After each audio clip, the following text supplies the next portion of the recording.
चक्षुरन्मिलितं येन तस्मै श्रीगुरवे नमः। सत्त्वेषु मैत्री गुणेषु प्रमोदं क्लेशेषु जीवेषु कृपा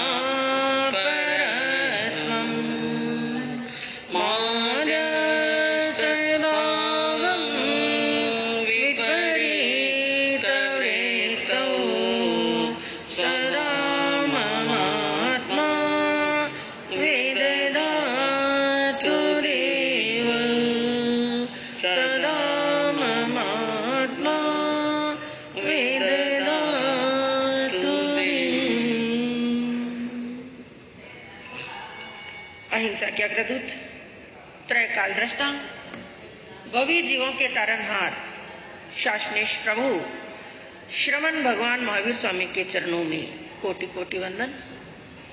दीन दुखियों के मसीहा, करुणा के सागर, परम पूज्य गुरुदेव श्रमण सूर्य मर्दर केसरी श्री मिश्री मर्जी महाराज साहब के चरणों में कोटि कोटि वंदन। पाठ पर विराजमान परम श्रद्धेय, परम विदुषी, मधुर व्याख्यानी, सरल मना पूज्य गुरुनी जी महाराज साहब के चरणों में कोटि कोटि।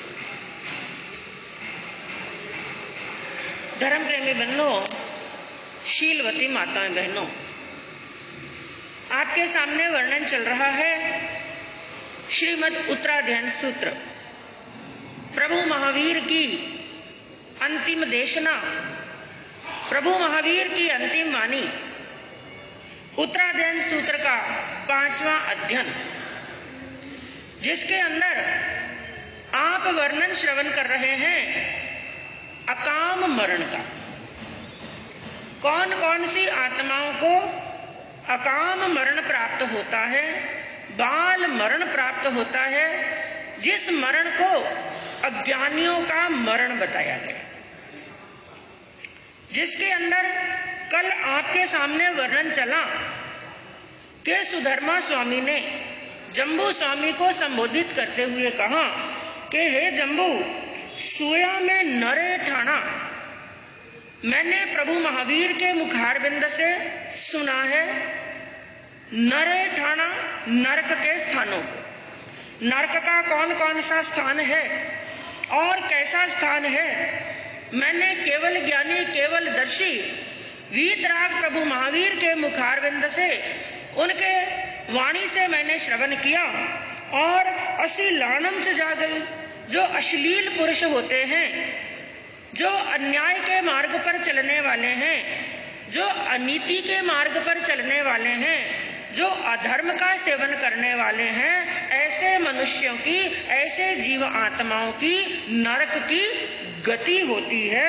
बालानम कूर कम्मानम, जो अज्ञानी पुरुष क्रूर कर्म करते हैं, हिंसक कर्म करते हैं, किसी को मारने का तड़पाने का कार्य करते हैं, पगाड़ा जत्थवेयना, वह मनुष्य, वह जीव आत्मा नरक के अलग अलग स्थानों पर जाकर के पगाड़ा यानी ऐसे वेदना को, वहां पर गाढ़ वेदनाओं को सहन करते हैं, जैसे उन्होंने कर्म किए वैसा ही फल नारकी के अंदर जाकर के प्राप्त करते हैं, क्योंकि ज्ञानी क्या कहते हैं कि कर्म के पास ना कागज है ना किताब है।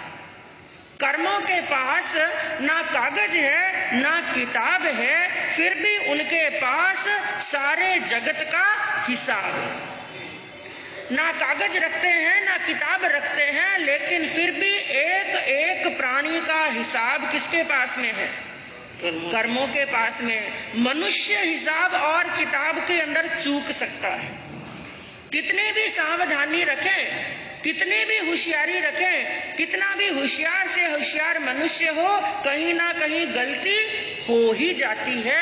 लेकिन कर्मों का हिसाब किताब इतना जबरदस्त है कि उनसे ना कभी गलती हुई है और ना कभी होगी। और कर्मों को करने वाला, कर्मों को बांधने वाला कर्ता चाहे कहीं पर भी चला जाए, कर्मों से जितना भी छुपने का प्रयास करे, अपना देश छोड़ दे और चाहे भेष छोड़ दे, अपने गांव को छोड़कर, नगर को छोड़कर के परदेश के अंदर अपना निवास स्थान बना ले, और चाहे अपना वेश छोड़ दे, वेश यानी गृहस्थ आश्रम छोड़ करके सन्यासी बन जाए, भगवा वस्त्र पहन ले, सफेद वस्त्र पहन ले, और चाहे दिगंबर बन जाए, चाहे संत बन जाए, चाहे किसी गुफा के अंदर जाकर के छिप जाए, लेकिन यह कर्म कर्ता को इस प्रकार पहचान लेते हैं जैसे हजारों गायों के बीच में भी बछड़ा अपनी माँ को पहचान लेता।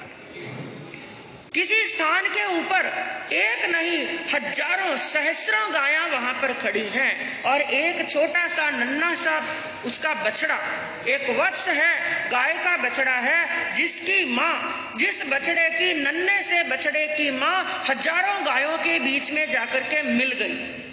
सभी गायों का वर्ण एक जैसा है, हाइट और हेल्थ भी एक जैसी है, सींग और पूंछ सब एक जैसी है। उन हजारों गायों के बीच में उसकी माँ कहाँ पर है?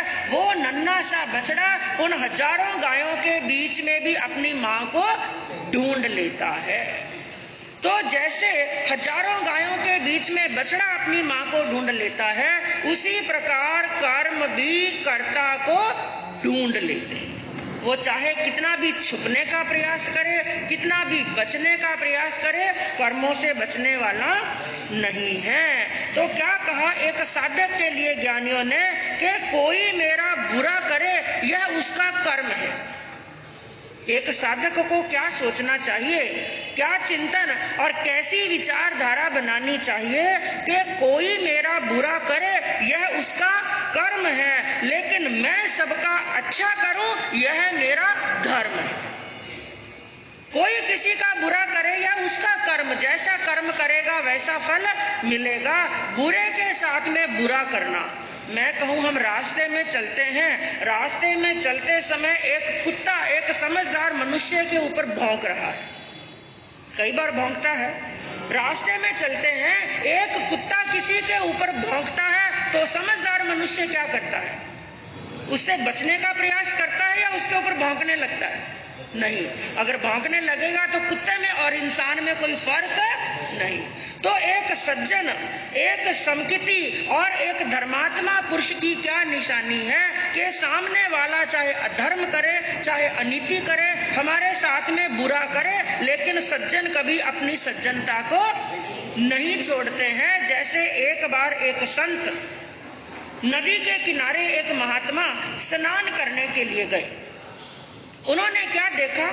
एक बिच्छू जो पानी में गिर गया और वो तड़प रहा है, बाहर निकलने का प्रयास कर रहा है। तो संत ने क्या किया?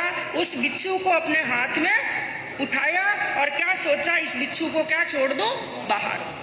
लेकिन जैसे ही संत ने बिच्छू को अपनी हथेली में उठाया तो बिच्छू ने क्या किया? डंक मार दिया। बिच्छू ने डंक मारा और संत का हाथ धूज गया और वापस बिच्छू कहाँ गिर गया? पानी में गिर गया। दूसरी बार संत ने बिच्छू को उठाने का प्रयास किया, बिच्छू को हाथ में उठाया और बिच्छू ने फिर क्या मार दिया? डंक मार दिया और फिर हाथ धूजा, बिच्छू फिर गिर गया। 3 बार ये क्रिया हुई। संत उसको उठा करके बाहर रखने का प्रयास कर रहे हैं और भिक्षु क्या मार रहा है? डंक मार रहा है। सामने एक व्यक्ति खड़ा था, उसने कहा महात्मा जी आप तो इसको बचाने का प्रयास कर रहे हैं, ये बार बार आपको डंक मार रहा है, आप इसको मरने के लिए पानी में क्यों नहीं छोड़ देते हो? ये यदि आपको दुख दे रहा है, आपको पीड़ा दे रहा है, तो इसको क्या करो?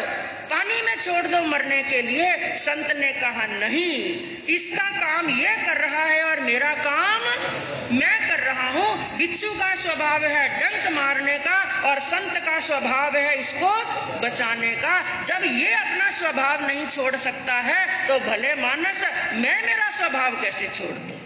इसका स्वभाव डंक मारने का है और मेरा स्वभाव इसको बचाने का है। ये अपना कार्य कर रहा है और मैं मेरा कार्य कर रहा हूँ। संत का स्वभाव क्या होता है?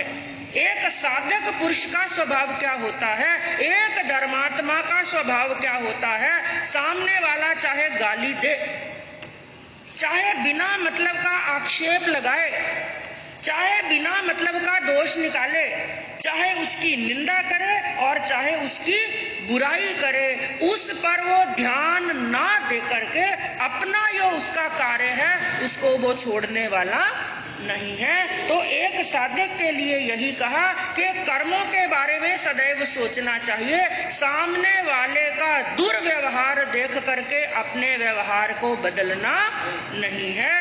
तो वर्णन चल रहा है यहाँ पर, ऐसा क्रूर कर्म करने वाला नारकी के अंदर जाता है। और आगे क्या बताया? तत्थो ववायम ठानम जहाँ मेय मनुष्यम आहा कम्मेयम गच्छन्तो सो पच्छा परितप्पई। वहां पर नरक में उत्पन्न होने का स्थान जैसा दुखदाई है, मैंने उसके विषय में सुना। ये कौन कह रहे हैं? सुधर्मा स्वामी।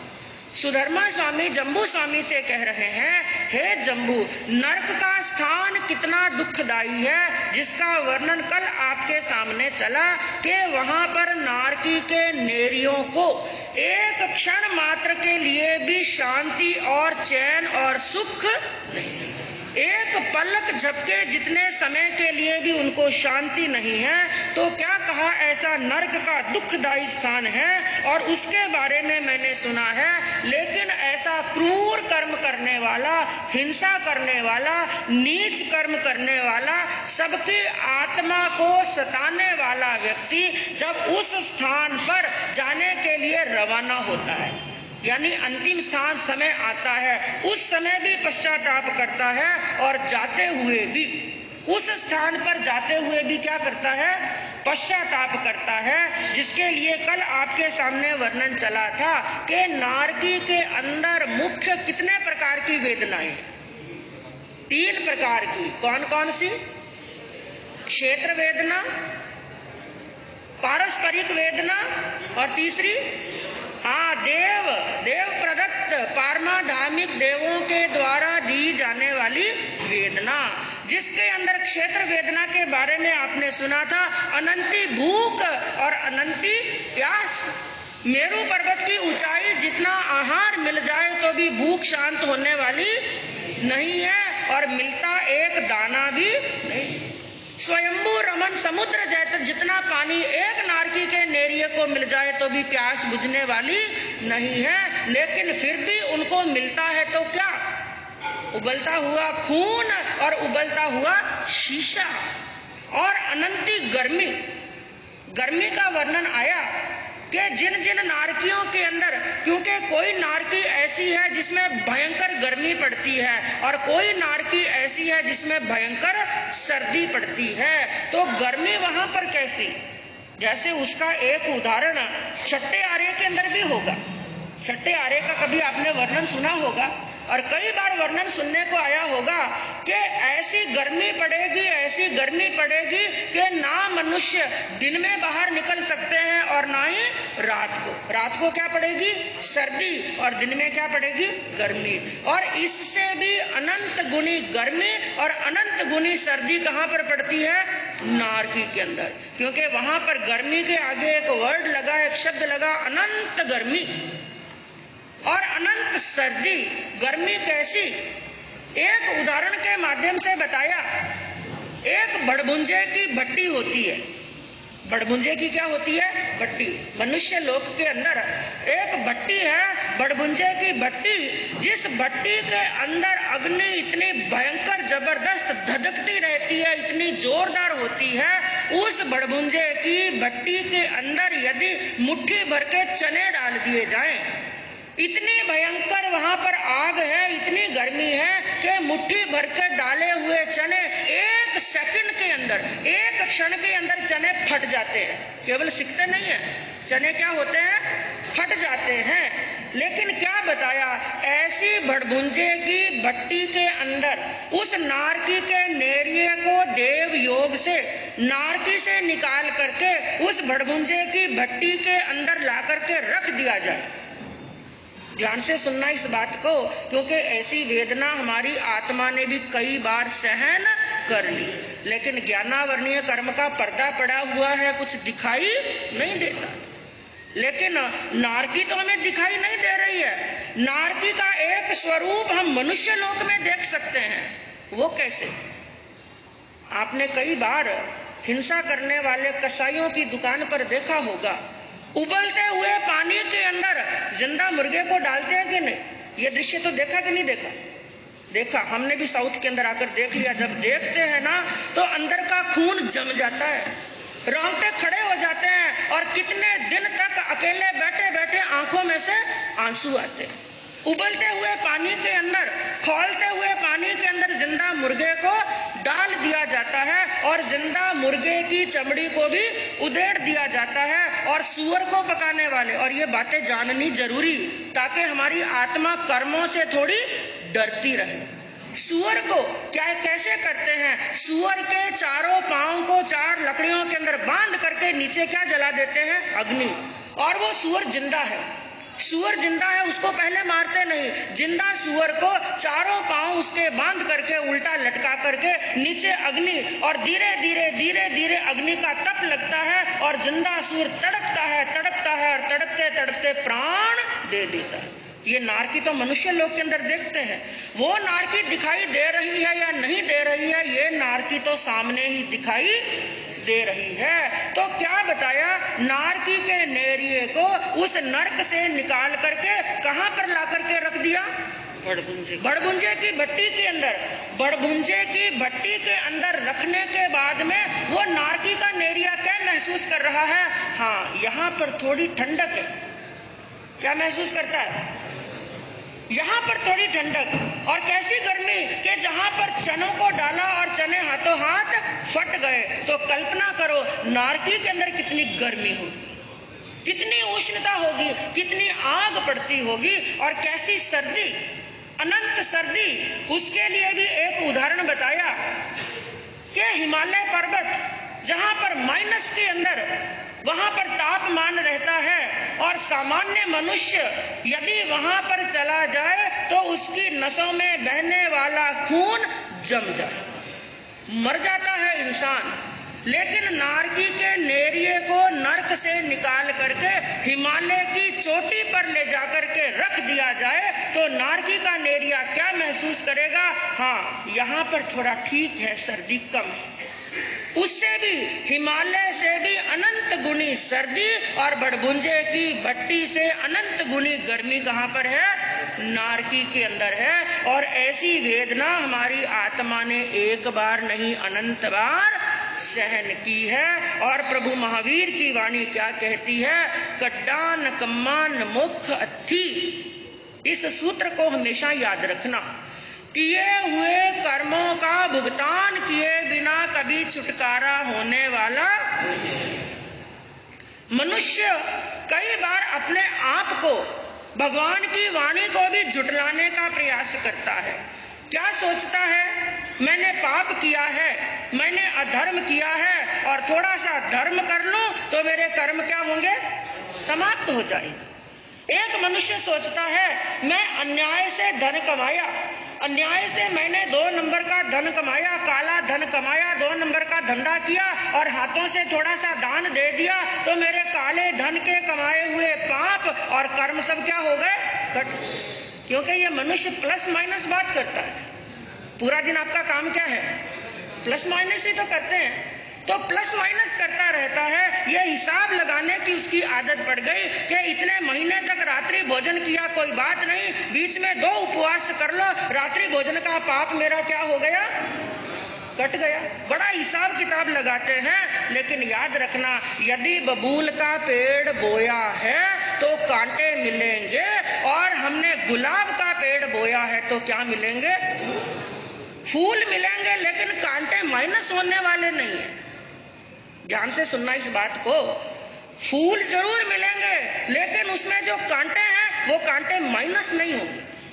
तो कईयों का एक प्रश्न होता है, जब ये सुक्ति सुनते हैं ना, कड्डान कम्मान मुख अथी, किए हुए कर्मों का भुगतान किए बिना आत्मा की मुक्ति नहीं हो सकती है, आत्मा का छुटकारा नहीं हो सकता है। तो सामने वाले व्यक्ति का एक प्रश्न होता है, तो बाबूजी फिर धर्म करने की जरूरत ही क्या है, क्योंकि किए हुए कर्मों का भुगतान करना ही पड़ेगा।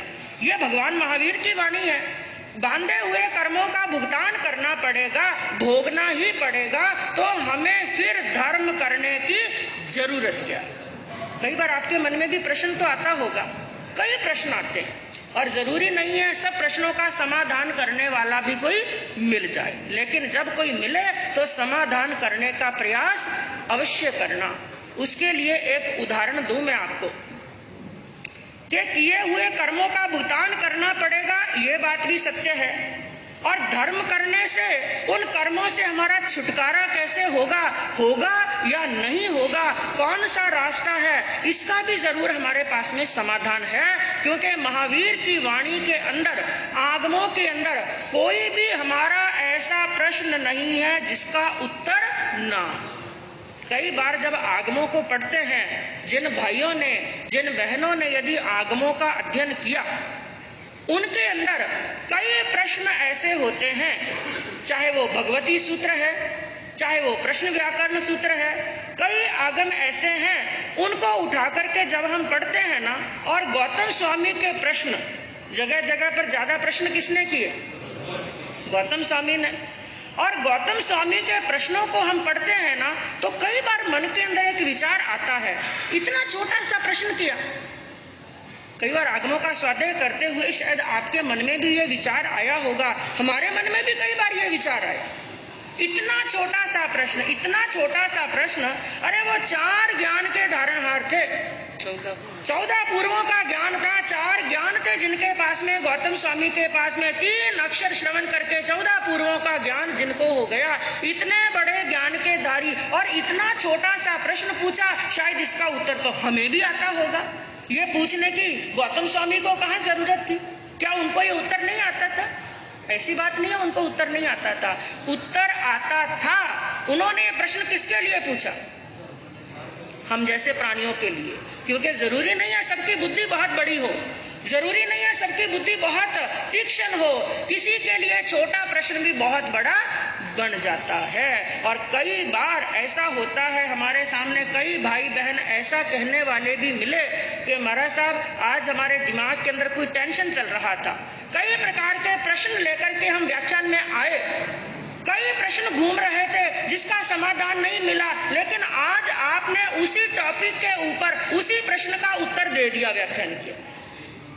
कई बार ऐसा होता है, और कई भाई बहनों ने ये बात हमें कही है, क्योंकि ये वाणी किसकी है, हाँ ये हमारी या किसी संतों की और की नहीं है, प्रभु महावीर की है, जिसके अंदर सभी समस्याओं का समाधान भरा हुआ।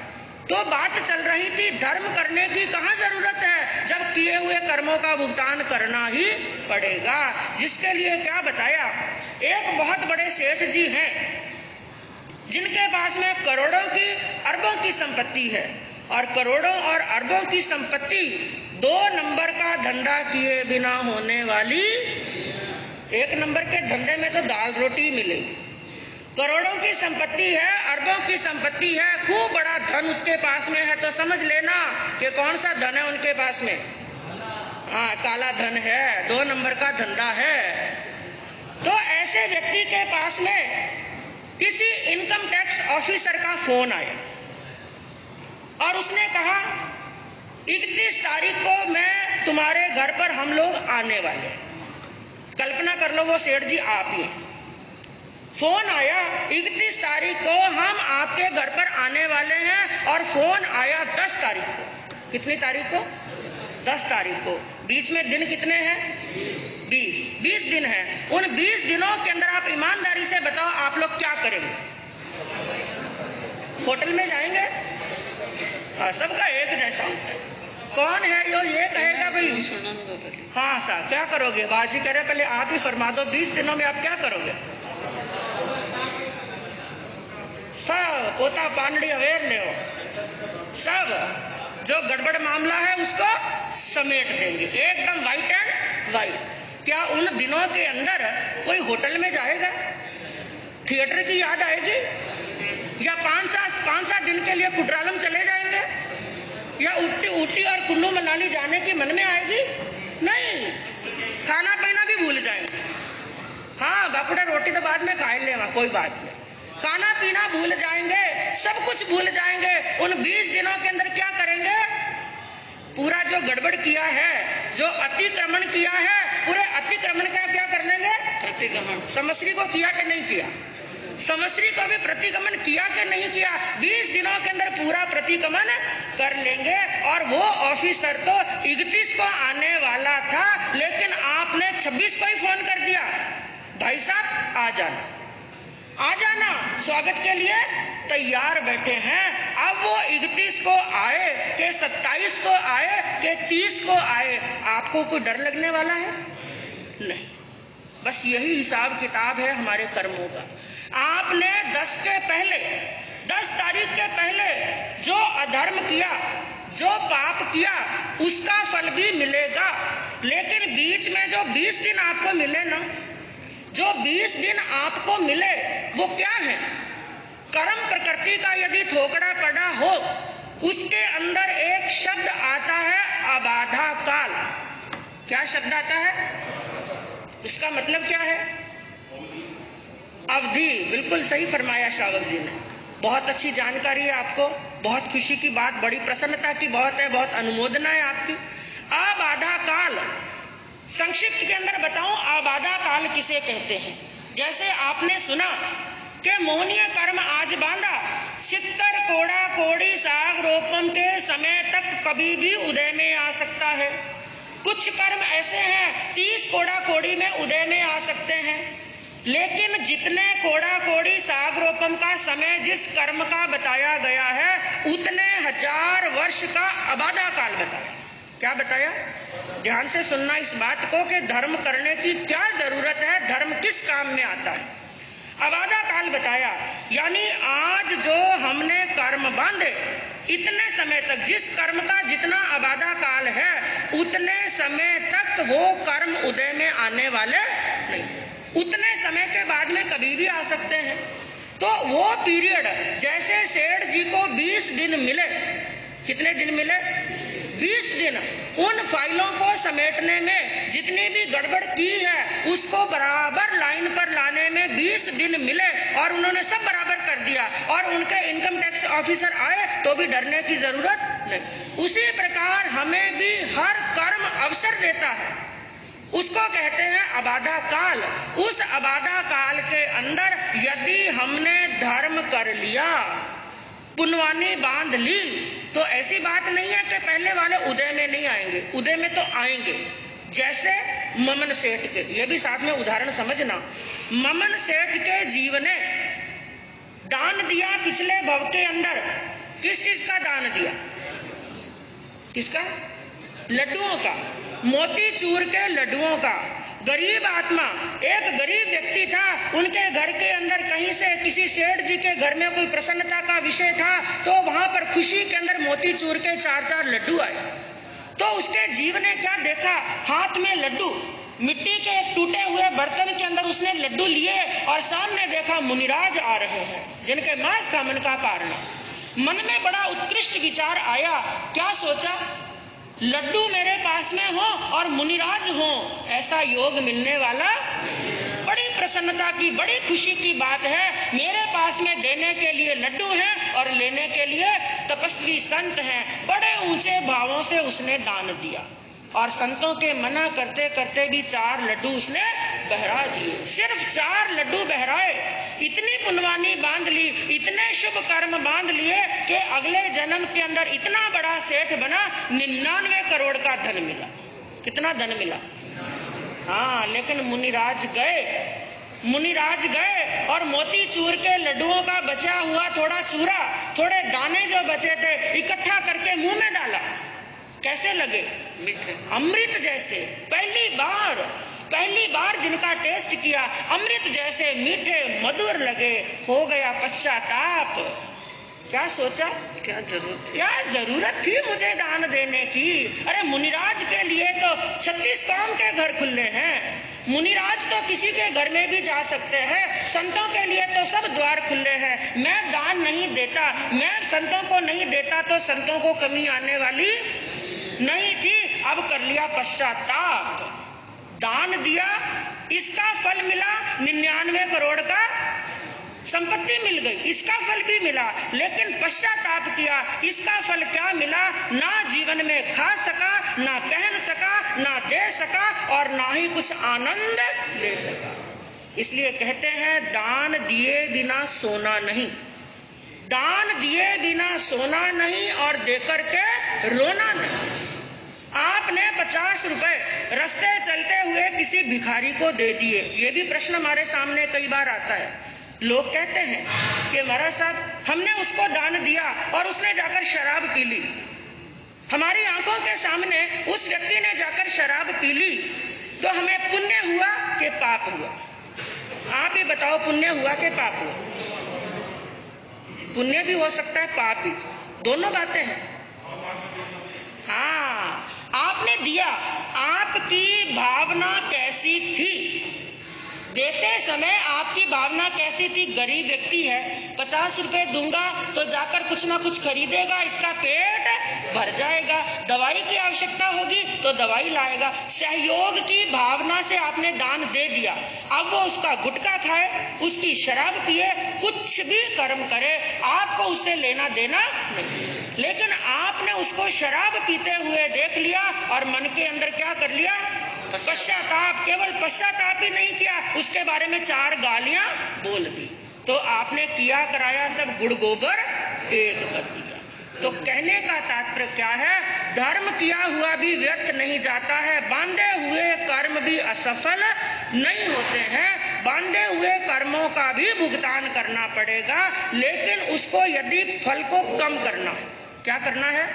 फल को यदि कम करना है तो बीच में जो आबादा काल हमें मिलता है, धर्म करके आत्मा को इतनी ऊंची चढ़ा सकते हैं कि जब वो कर्म हमारे उदय में आएंगे तो उनका फल इतना मिलने वाला नहीं है। इसका भी वर्णन कल आपके सामने किया जाएगा कि किस प्रकार से कर्म उदय में आते हैं। उदय में आते हुए भी जो फल देना चाहिए वो फल हमें कर्म नहीं दे सकते हैं। अंतिम के अंदर मात्र इतना